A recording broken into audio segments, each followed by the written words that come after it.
तर नमस्कार, सरिताच्या स्वयंपाकघरात म्हणजेच आपल्या सरिताज किचनमध्ये आज आपण करतोय अस्सल मराठमोळा झणझणीत तरीदार चिकनचा रस्सा आणि सोबत ज्वारीची गरमागरम भाकरी।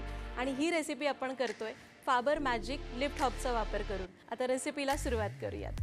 तर पहिल्यांदा आपल्याला चिकन मॅरिनेट करायचं आहे। त्यासाठी बोलमध्ये घेऊया चिकन, फक्त घालायची हळद, साधारण 1 ते 1.5 चमचा आणि घालायचे 1 ते 1.5 चमचा मीठ। आता याला चांगलं मिक्स करूया।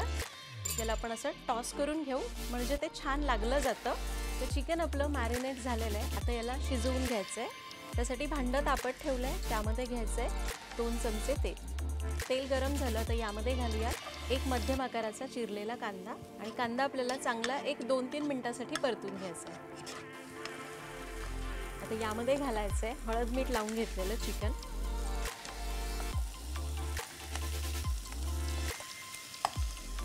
याला 2 मिनिट परतून घेतलं तर गॅस एकदम कमी करायचा आणि याच्यावर झाकून याला साधारण 1-2 मिनिटं असं सोडून द्यायचं।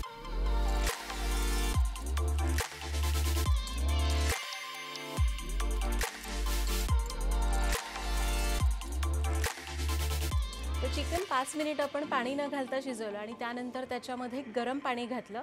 गरम पाणी घालून त्याला परत एक 10-15 मिनिटांसाठी शिजत ठेवलंय। चिकन शिजतंय तोपर्यंत आपण ज्वारीच्या भाकरीचं पीठ मळून घेऊयात आणि भाकरी करून घेऊ। यामध्ये थोडं थोडं पाणी घालू आणि याला मळून घेऊ।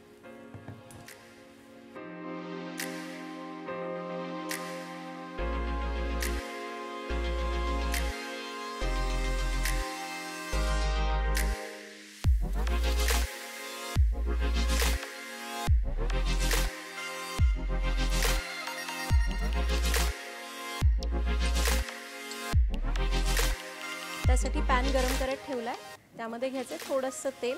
तेल तापलंय, यामध्ये घालायचा आहे कांदा। तर हा कांदा आपल्याला चांगलासा तांबूस रंगावर भाजून घ्यायचा आहे। कांदा थोडासा भाजत आला की यामध्ये आपण घालूया टोमॅटो। त्यासोबत घालूया पाव कप सुक्या खोबऱ्याचा किस।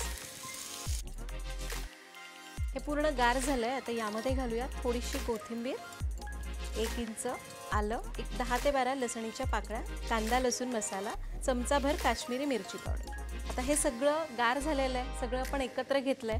थोडंसं पाणी घालून याला बारीक वाटून तर आपला मसाला तयार झाला आहे। आणि हे बघा, आता तेल गरम झालं की यामध्ये तयार मसाला घालायचा आणि याला चांगलं तेल सुटेपर्यंत परतून घेऊ। मसाला परतलाय, आता थोडीशी कोथिंबीर घालूया। चिकन मस्त शिजलेलं आहे आणि हे बघा अगदी छान उकळत आहे चिकन। आता यामध्ये आपल्याला हा मसाला घालायचा। मसाला घातला, याला चांगलं मिक्स करायचं आहे। तर आपला मसाला आणि चिकन आपण मिसळून घेतलंय। आता याला मंद आचेवर 2 मिनिटांसाठी असं शिजून द्यायचं। तर आपला रस्सा तयार झालेला, अगदी झटपट झाला। तो मॅजिक असंच होत नाही, magic is in the making.